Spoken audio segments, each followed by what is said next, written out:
What's going on? This is your man John Fortune, your host of the Frustrated Fan Sports Show, and today I'm going to be going into my comments on my Kliff Kingsbury video. So I hope y'all ready and understand this. I don't mind spicy comments, but just don't get disrespectful. Once you get to talking spicy, understanding you get disrespectful, I can bring it back. But you know, all the people that come here, they know for a fact that, you know, I'm going to sit up there and get in real and things like that. So let's get down into these comments. So comment number 1 is from Joe Hewitt. He writes, "I smell another stink." I don't necessarily think it's another stink. The problem I had was I need Kliff Kingsbury to be dedicated to this job. I need him to really show that he's going to be in it for the long haul, because we need somebody here.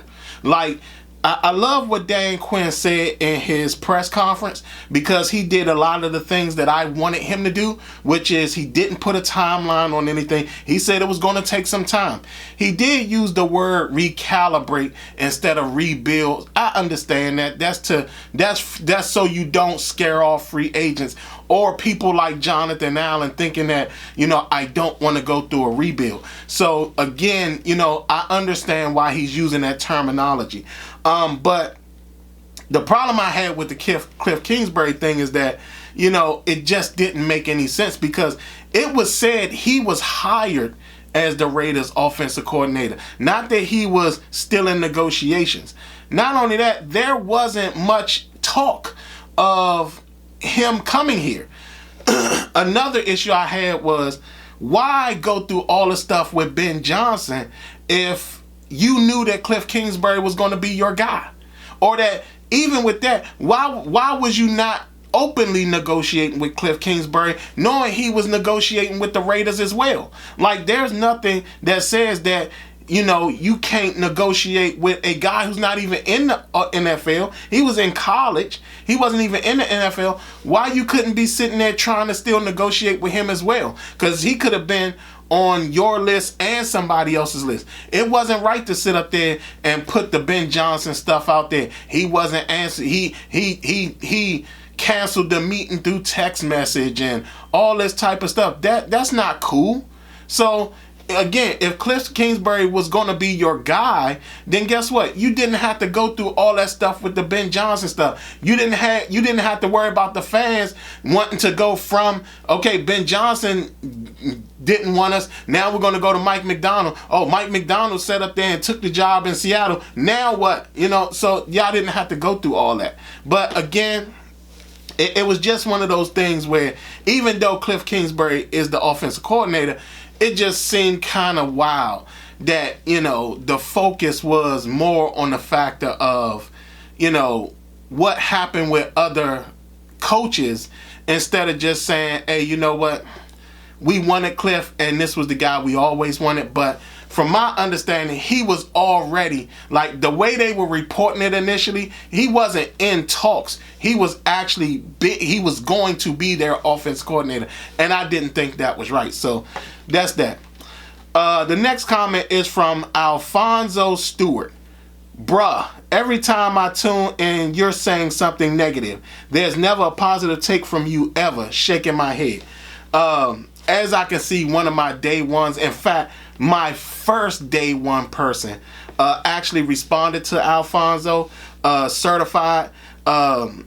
I remember when me and Certified, when Certified was the very first person to respond on one of my videos, the very first. And I remember there were times where it would be only me and him commenting back and forth, and it wasn't like anything bad. It was just him and I having a conversation in the comments. But Alfonso, first off, you talking spicy. I hope you subscribe. I hope you subscribe. Because I'm going to tell you something, man. Talking that spicy, you better be subscribed. You better, just like how I said with Kliff Kingsbury, you better be subscribed. But other than that, look, I'm not negative all the time. And what I'll say is this. Name a time that I've been negative that what I said wasn't right. You know, there's a lot of times that a lot of the people who view my channel, I may come off as harsh and gruff or anything like that, but I tell everybody I'm down the line and I see things for what they really are. I am a fan of this team, but there are things that even when it comes to being a fan, sometimes you can't overlook certain things. The Dan Quinn hire. I told everybody this was, and Alonzo, if you're subscribed, you would have saw that video. I actually said that the Dan Quinn hire was probably the better choice. And the reason why is because he has gone through a rebuild before. The young coaching people really wouldn't be able to do a hire like this. So in actuality, it was probably best that we actually hired Dan Quinn. That was actually something positive. Now, for things you might have felt was negative, when I sat up there and said all the stuff I said about Sam Howell, was I not right? And it wasn't me being negative. It was the fact that I was seeing what everybody refused to act like they didn't see. You know, even when it came to Ron, when everybody was acting like Ron was this superstar coach, and I'm saying, y'all, listen to what he's saying. Like, he's not saying anything, or he's backtracking from what he said before. I was the first person who said that. The same thing applied to anything else I've said. No matter what I've said, I've always made it very clear that when I talk, I'm talking directly down the middle. And I'm not sitting there trying to be a butthole or a jerk or anything like that. I love this team. Like I said, I haven't seen this team win since I've been an adult. The last time I saw them win, I was a kid. A kid. So you don't understand that how the impact of how this team has gone for so long has hurt me as a fan. But at the same time, it makes me understand that I know when to be excited and I know when not to be excited. And again, guess what? One of the things that we were very happy about was that Dan Snyder was no longer here.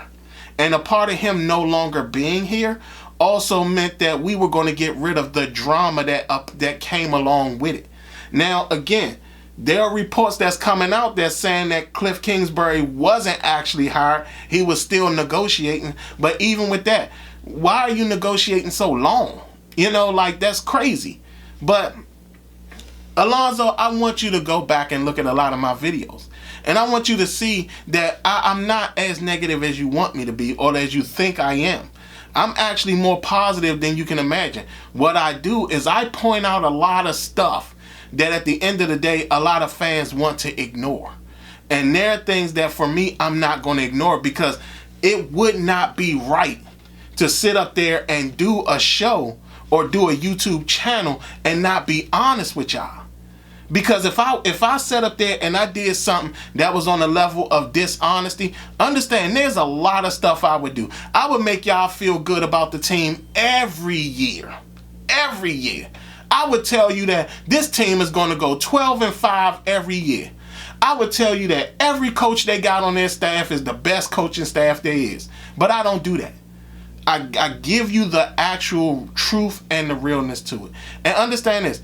The more you watch me, the more you'll start to come on. Because understand this. A lot of people will tell you. A lot of the commenters now, they'll all tell you. Some of them started out as, in fact, a great one, Impervious 99. He was one that started out, and he was like, you know, he started out like you, Alonzo. He was kind of like, he wasn't mean about it. He wasn't spicy like you was. But he sat up there and was like, man, you know, I don't agree with a lot of the stuff you saying. But as time went on, Impervious started to understand where I was coming from, and he started to see like, oh, I get it now. You know, I get where you're coming from. I get what you're saying. And these are things that's going to happen. And Alonzo, as you keep watching me, you're going to see it as well. And again, I can understand that I come off pretty harsh. but understanding my heart is in a good place. So, you know, keep coming back, and like I said, you better be subscribed, Alonzo. You better be subscribed. But still love you, bro. Next is D. Moore. Kellen Moore is with the Eagles. That's right. Yes, Kellen Moore is with the Eagles. But again, he's a guy that for the life of me, I don't understand why he gets opportunity after opportunity after opportunity. Like he's running this insane offense that everybody has to have. I mean, everywhere he's gone, the offense is not done well. And it's like, why does he constantly get job after job after job when a person like Eric Bieniemy, who didn't get the opportunity to choose his own quarterback, doesn't even get a chance anywhere? You know, like I feel that was like a well, most people feel that Eric Bieniemy failed here. I don't, because he didn't get to go with his quarterback. In reality, I think Jacoby Brissett would have fit Eric Bieniemy's offense better than Sam Howell. The focus was everybody was so caught up on Sam Howell being the quarterback that nobody paid attention to the fact that at the end of the day, Sam Howell didn't need to be the quarterback. You know, like we saw, like there are things that we saw. We saw Jacoby Brissett sit up there and play better than Sam Howell. We saw that. We didn't, that wasn't an anomaly. That wasn't something that we think happened. We saw that. We saw a different offense when Jacoby Brissett was in. And because of that, it's like, what would have happened if Eric Bieniemy was actually able to bench Sam Howell early? You know, like I said, remember, I was the one who sat up there and I was the very first, I was the only person talking about Sam Howell being benched in the Buffalo game and the benefits of him being benched in that Buffalo game to get him ready for the Atlanta game. And everybody thought I was crazy. And then guess what happened? Later in the season, what did we see? We saw we saw Sam Howell get benched for Jacoby Brissett in back-to-back games and saw this offense come alive. And I just feel Eric Bieniemy didn't get his fair shake. So again, Kellen Moore's with the Eagles, but I just don't understand how he gets an opportunity as much as he does. Like he has this insanely high-powered, high-octane, points demolishing offense. I just don't get it. Next comment is from Lawrence Bryan, 9873. I'm not going to use these numbers because I'm pretty sure that's not y'all real names. But Lawrence Bryan, KK is committed because he wants a better place of employment. It's a new ownership. Raiders are a mess with their ownership. I would like to know what happened. Well, according to the reports, what happened was that the Raiders weren't trying to give him a 3-year deal. And I'm going to tell y'all something. I don't disagree with that. And I'm going to tell you why. The reason I don't disagree with that is because these offensive coordinators can leave at any point in time and take a head coaching job no matter what goes on. So why not sit up there and just give a guy a 2-year deal when there's a chance that he might be gone after 1 year?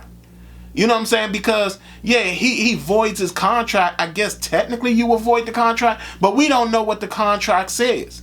So, again, if Kliff Kingsbury is actually going to be here for 3 years, then okay, you can have a 3-year deal.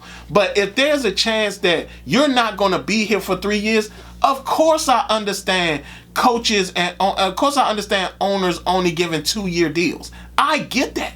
And that's something that in reality I would negotiate too. Because we saw what happened with the Eagles. The Eagles had 1-year guys that both left. You know, they had a 1-year guy on offense and a 1-year guy on defense, both left. And then even with that, you're still talking about, even when you look around the league, you're still seeing, you're talking about Bobby Slowick was a 1-year offensive coordinator and teams were talking about hiring him. So with that level of change, why would you want a guy to sign a 3-year contract with the chance that he might not be there after the first year? So again, I personally don't see an issue with it. Like I said, if they broke down just because he wanted a 3-year deal versus a 2-year deal, look, I mean, again, if Kliff Kingsbury is gone after 1 year, what was the point of giving him a 3-year deal? It was a waste. And these are things that people need to pay attention to and point out. Like, nobody's pointing that out, that he wanted a 3-year deal. He didn't want a 2-year deal. He wanted a 3-year deal, but there's a chance that he might be gone after 1. Now what? And we don't know what the wording is in the contract, where it could be, for all we know, the Raiders said, we'll give you a 2-year fully guaranteed deal, but we're only doing 2 years because we're not going to guarantee you a 3rd year and you're gone after 1 year. Like, no one's talking about that. So, again, we don't know what the wording is in the contract, but sometimes you got to pay attention to stuff like that. And that's why I was upset, and why I'm saying, he better be committed to us. Because, like, we need time to build this thing up. And we can't have all these players constantly flipping in offenses and stuff like that. We need something more solid and stable for a minute. Next is another one of my day ones, Merle Locklear. I don't like the hire either way. I did read he backed out with the Raiders because of contract dispute, but I'm not okay with it. I was hoping to bring back EB. I felt another season in his offense would have been the best thing for the offensive side of the ball. I just talked about that. The fact that we're not talking about like what that contract really said. And again, if coordinators are turning over year by year, I wouldn't want to sign a coordinator to a 3-year deal either. And again, if the contract is fully guaranteed, I definitely don't want to guarantee you a contract for 3 years if you're going to be gone in 1 year or even 2 years. If you're going to be gone in a year or two, then now I gotta still pay you for a 3rd year and you're not even here? No, I'm not gonna want to do that. So again, I don't see a problem with what happened. The deal with the EB situation, I agree with you. And Merle, me and you have been lockstep this year. I agree. Like, it would have been nice to get EB. It would have been nice to have them in this EB system again. And this time, EB actually getting to develop a guy that we drafted for him. But we all understood that EB wasn't coming back as the offensive coordinator. He had to be the head coach. So you can't, he could have came back, but would he want to have come back? Because then it's like, okay, you brought me, I'm back, but I'm back in the same role that I filled at first. And then you're talking about having the head coach not pick his own offensive coordinator. We never want that. Because, again, I think it was Jim Fossil we were supposed to hire. And, but there was no talks that Jim Fossil was actually the guy. We thought that they were hiring his defensive and offensive coordinator. Like, he was hiring coordinators for whatever coach he chose. Not that it was Jim Fossil who was saying the people he wanted and that they were bringing them on. But Jim Fossil backed out. So, again, we understand that, I feel that EB should have gotten another opportunity in this offense, but I just feel that he was going to have to be the head coach. And what was happening right now is nobody really wanted EB as the head coach. So, that's a sad little story right there. But, it would have been nice to see. It would have been nice if EB got the opportunity to bitch Sam Howell early and was able to just go ahead and go with Jacoby Brissett. I think we would have saw a different offense. And we did. We did see a different offense 2 straight games. So, again, I just feel, and not only that, Jacoby Brissett is actually a little bit more careful with the ball than Sam Howell is. So, again, like I said, I would have liked to see them again in EB's offense, EB's real offense, but it is what it is. It wasn't going to go any further than that. The next one is from certified Yam Inspector. So again, day one, very, very day one. From Kliff's point of view, I get it. But from a hiring perspective, it's definitely a red flag. The NFL is like 32 branches on the same tree. So it's not like you're leaving one company for another.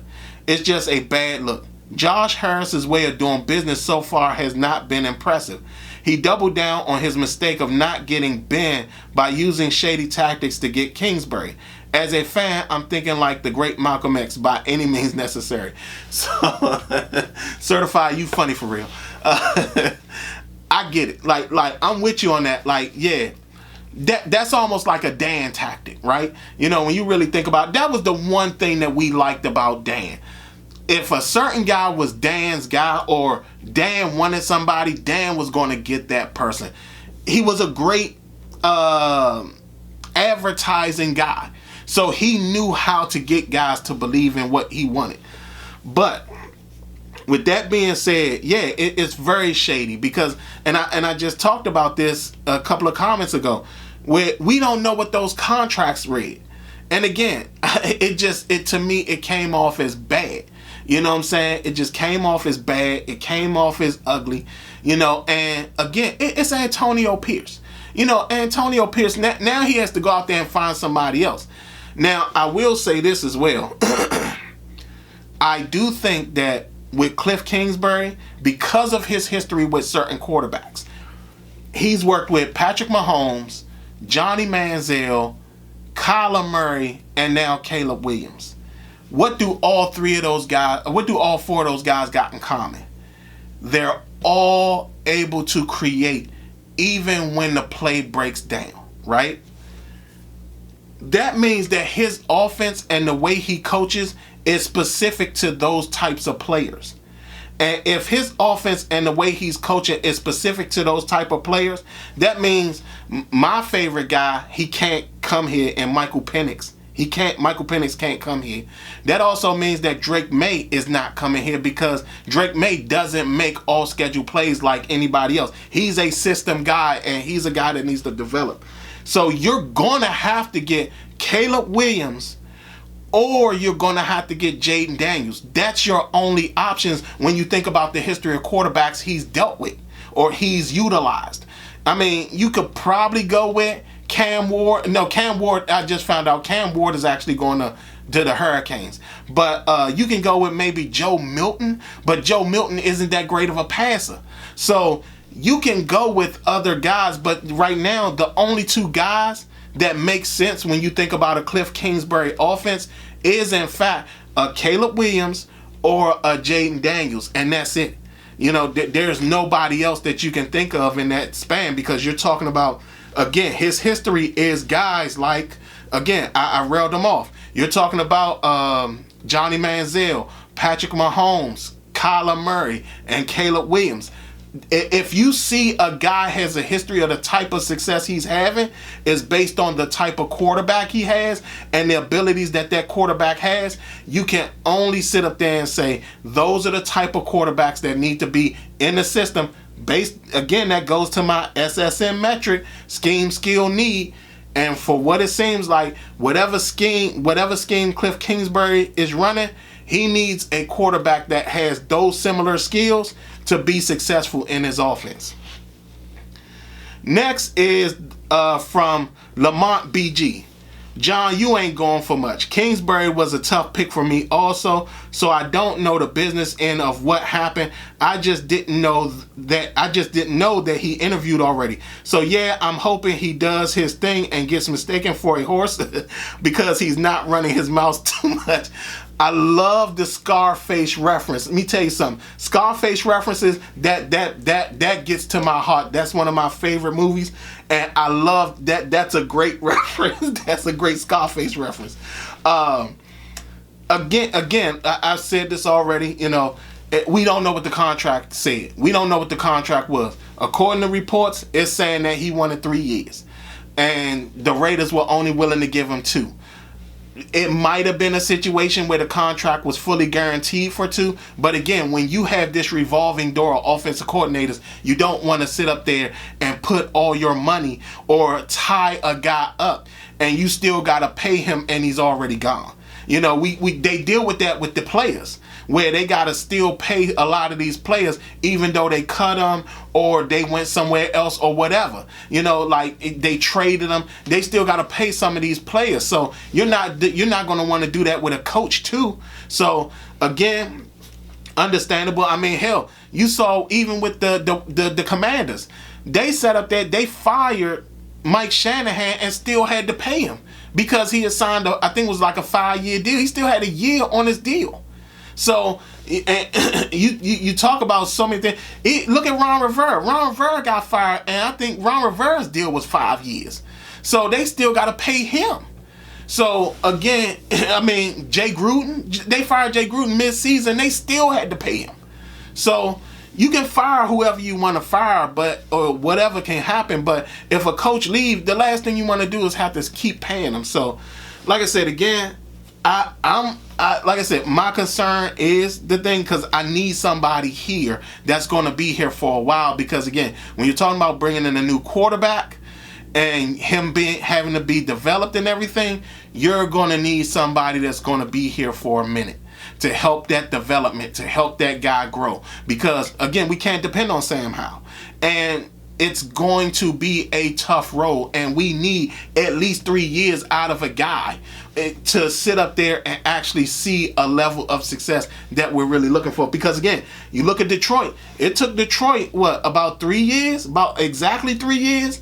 And we saw what happened with what happens in that 3 years. So again, that's a huge thing. Next is my man again, certified YAM inspector. I'm not convinced this hire means they're going to after Caleb. John Henson is the OC for the Trojans, and Riley calls the plays, so really, it's his offense. Yeah, Kliff knows both schemes, but Caleb only knows Josh's system, and it's better suited for college. They're still going to have to develop a new offense for whoever they pick at quarterback regardless, in my opinion. And you know what, certified, you're right. Those are small details that probably gets missed a lot. You know, the fact that Lincoln Riley, it's actually Lincoln Riley's offense, and that somebody else is actually the offense coordinator in Josh Henson. And then you're talking about Kliff Kingsbury is there. The thing about it is that if Kliff Kingsbury's offense is somewhere near what their offense is in terms of terminology and things like that, then and Kliff Kingsbury was there to help in the development of Caleb Williams, then his transition may not be as bad. Now, again, I'm not saying that means we're going after Caleb. I'm just saying that if they bring Kliff in and there's a strong chance that they get Caleb Williams, then this hire makes all the sense in the world. Because there were other guys out there that they could have hired. But again, if you're talking about the chance that Caleb Williams comes here, then yeah, you're in a situation where yes, this could turn out to be a better hire than we could have imagined. But guess what? Like you said, we still have to build an offense.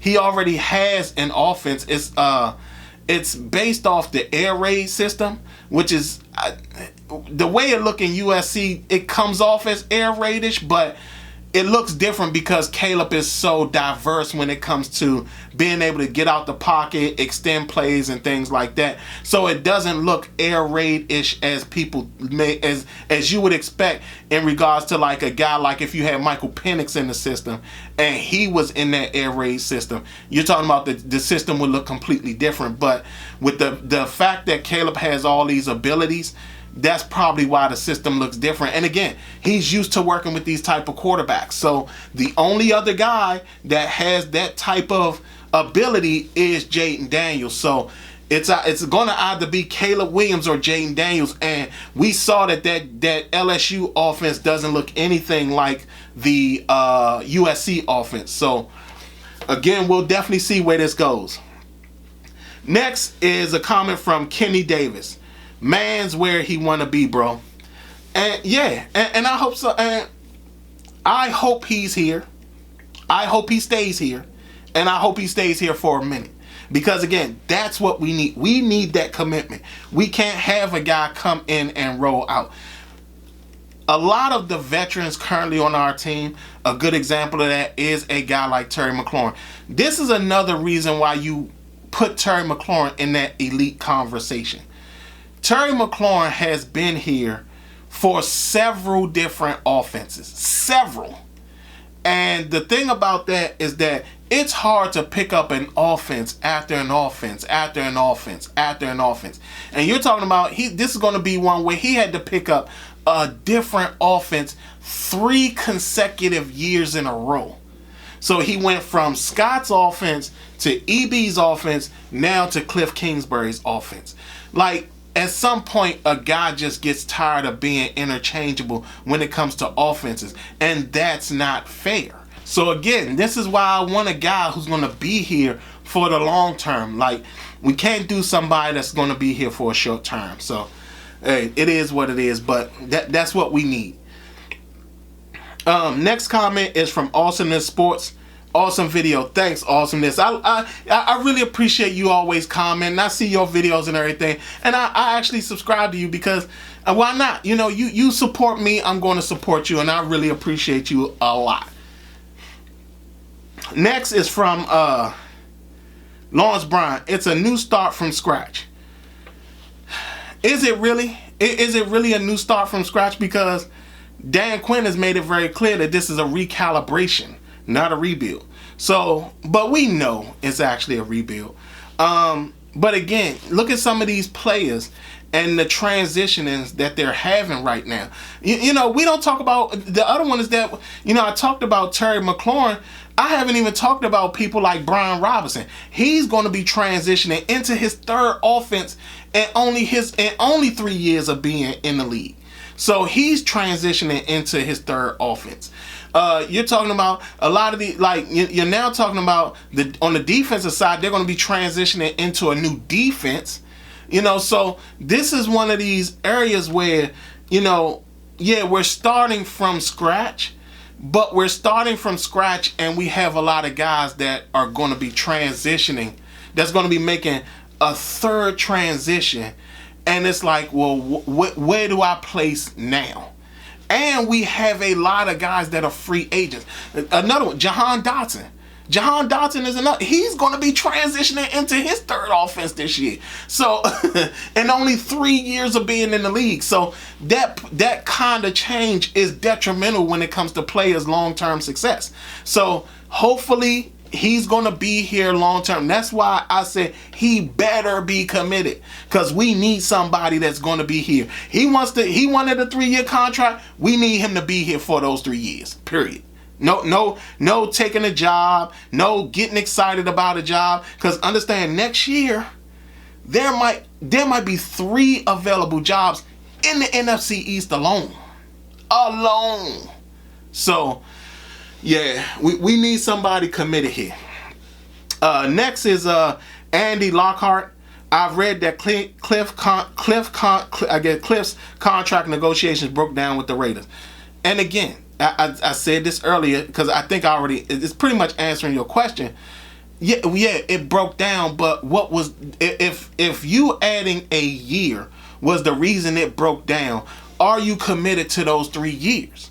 Because again, if as an owner, you don't want to sit up there and sign a guy to a 3-year contract and he's gone after year 1 because he had such a successful season year 1. You don't want that. And not only that, again, maybe those contracts were guaranteed. Maybe it was guaranteed. And Mark Davis was like, I'm not about to give you a 3-year guaranteed contract and you're going to be out here after year 1. Because that's money I'm losing that I'm paying you and you're not even here.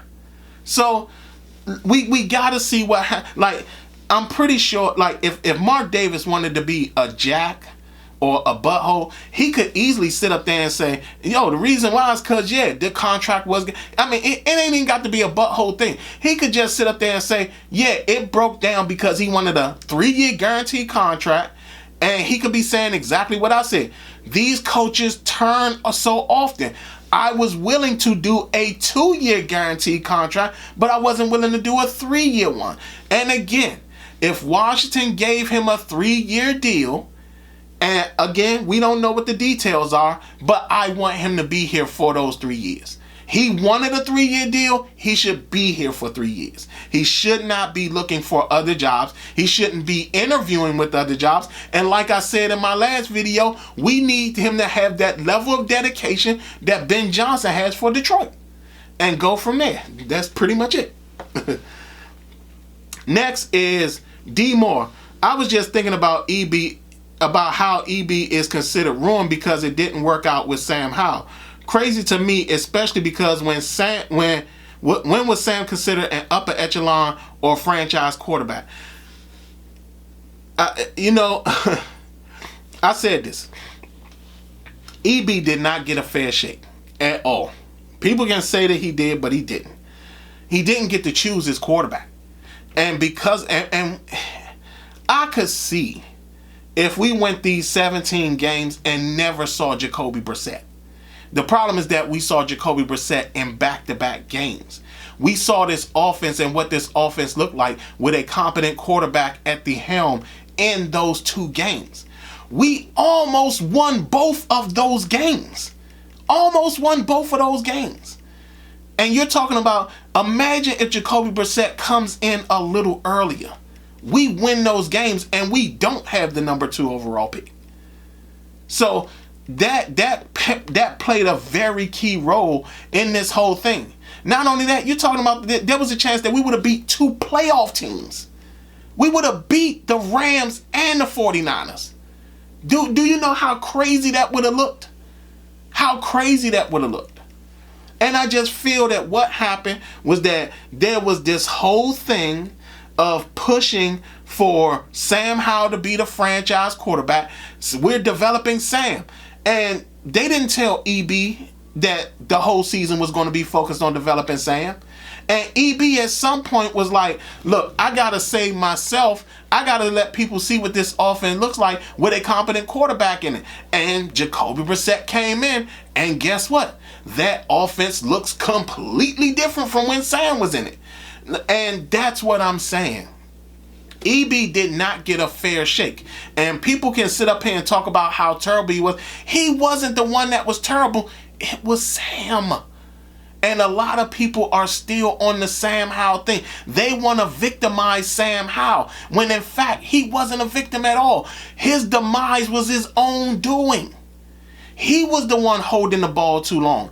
He was the one making stupid plays, making stupid mistakes at key points in time. He was the one throwing behind receivers. He was the one that was getting all the sacks. He led the league in pick sixes because he wasn't paying attention. That was Sam Howell. That was not Eric Bieniemy.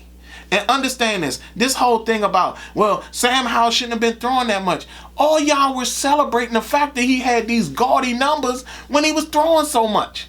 But guess what? As soon as those numbers dwindled down and he was throwing maybe 20-something times a game, you saw that he was even worse. And he didn't have the gaudy numbers to back his play. So again, EB did not get a fair shake. He just didn't. And he was forced to go with a quarterback that was not fair. And remember, when Ron first got here, he had no problem pulling Dwayne Haskins after 4 games. He could have did the exact same thing with Sam, but he didn't. And EB had to suffer due to that. So again, I don't blame EB. I 100% blame Ron, and I blame Sam. EB did not get a fair shake at that thing. And like I said, when you look at somebody like Kellen Moore, who fails everywhere he goes, somehow, some way, he gets an opportunity again.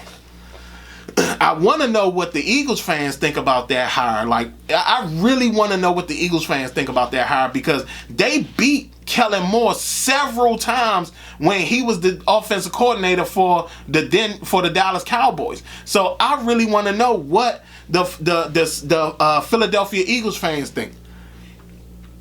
Next is Lawrence Bryan. He gonna put his own stamp on it. I would have done the same thing to start fresh. Again, I'll just go back and listen to what I said earlier. We don't know what these contracts are. We don't know what they say. As an owner, I'm not, again, these jobs, especially the coordinator jobs, they flip so much that I don't know if I'm willing to give a guy 3 years if he's not going to be here for 3 years. And that's probably what happened. Mark Davis probably went up in there and said, like, Kliff Kingsbury said, okay, yeah, I want a 3-year deal. Mark Davis probably said, okay, can you guarantee that you will be here for these 3 years? No, I mean, if an opportunity came, I would take it. So, okay, how about I give you a 2-year deal? Because I'm not going to give you 3 years and still have to pay you. I'm not going to give you 3 years and I have a young quarterback who's used to the offense that you just brought in. Because, again, he needs time to acclimate himself to the offense, get used to playing quarterback in the NFL, and on top of that, be somebody special enough that he can convert into a different offense and not lose any skill or not lose his ability to transfer into another offense. So again, like I said, just go back. And, I mean, that's just all it is. Next is 1988 Daniel J. I thought it was a lock that Chip Kelly was coming back from the college level. Chip Kelly is an odd one. I don't know how well he'll operate in the NFL anymore. And what's the point of him wanting to get now? They might say it's the NIL, and my sports rundown is going to happen on Friday, and I have a segment about the NIL, my opinion on the NIL. But why is Chip Kelly trying to get back into the NFL? Because he's taking a coordinator job. Like, the last time he was in the NFL, he was a head coach. So the fact that he's willing to take a coordinator job is kind of odd. I do think that maybe the way that these guys, I think that the transfer portal, not necessarily NIL, is what is scaring these coaches away from college, because the transfer portal is instant, but can you blame guys wanting to go somewhere and win before they go to the NFL because it raises their stock? Because again, you're talking about Patrick Mahomes falls in the draft because he was on a team that wasn't that good. It didn't mean he wasn't any good. In fact, I remember telling people, this was before my show, I told people he should have been the number 1 quarterback taken off the board because he was special. Same thing with Dak. I remember when Dak, I said the same thing about Dak when he was coming out. I wanted Washington to draft Dak. And I was like, Dak should have been the number 1 quarterback in that draft that year. But he wasn't, and still, like I said, I do feel that the transfer portal is scaring these coaches. But again, if you're running a really solid system, the transfer portal doesn't even matter, because you know why? The guy you're going to get to come to your school is going to fit your scheme so well that, guess what? It's not even going to matter that he came from somewhere else. A good example is, say, like the guys that go from all these different schools to Colorado, like they got a big group that's coming in. But guess what? You get the guy that fits your scheme and your system, so you don't have to worry about that. And I think I think the transfer portal is what's scaring coaches, not NIL. Last but not least is the last commenter, SCDU4SL. I think that's an L. Hope Washington stays on him like they did Eric Bieniemy. And he got the mad face emoji. Yes. Absolutely yes. I remember the Scott Turner thing. Nobody, I was the only one on Scott Turner the whole time. I said, look, y'all, he situational awareness is not there at all. He calls plays very stupidly. It doesn't make sense why he's calling plays the way he's calling plays. A lot of what he was doing just made 0 sense. 0 sense. And it bothered me so much, and it bothered me so much that everybody didn't start paying attention to it until year 3. And the play that I remember everybody finally figuring it out was when Brian Robinson was on the sideline. It was 4th and 1 against the Cleveland Browns. Brian Robinson was on the sideline. Jonathan Williams, who's a battering ram himself, was in the game. 1 yard. Scott Turner called a pitch play for a 4th and 1. When you have your best back on the sideline, but the guy you also got in the game is still one of those top quality backs that could give you 1 yard. And he called a pitch play. That was the moment everybody all of a sudden started to realize that Scott Turner wasn't a good play caller. And yeah, just like how everybody was on Eric Bieniemy this year, even though he didn't get the chance to choose his quarterback, it was about developing Sam Howell and all this type of stuff. Yes, if Kliff Kingsbury ain't doing his job, they better be on him. They better act like but if he's doing a good job, then okay, I can understand. Back off him, let him do his job and all that. But if he's not doing, they better be on him. Because they were on Eric Bieniemy the whole time. Talking about how he was incompetent and all that type of stuff. And I kept saying, like, y'all, he doesn't have his quarterback. He's not using the quarterback he really wants. They're not letting him bench Sam Howell.